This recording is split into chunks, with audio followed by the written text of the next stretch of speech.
Welcome. In front of me is a HUAWEI Pura 7D Ultra, and today I will show you how we can boot this device into recovery mode. So to get started, we'll want to turn off our device, and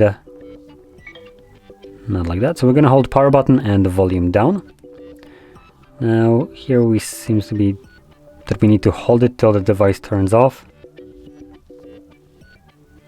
So when it turns off, you want to swap to volume up instead. So power button, volume up. In a moment, you'll see that the device starts to boot up. There we go. So once you see the HUAWEI logo, you can let go of the power button, keep holding volume up till it disappears. This will then get us into the recovery mode. Now in here we have a couple options like restart, which takes us back to the operating system, clear data, which consists of factory reset and wipe cache partition, update mode, and safe mode.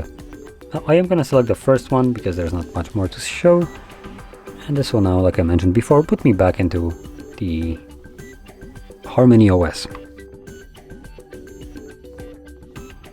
And there we go. So, if you found this video helpful, don't forget to hit like, subscribe, and thanks for watching.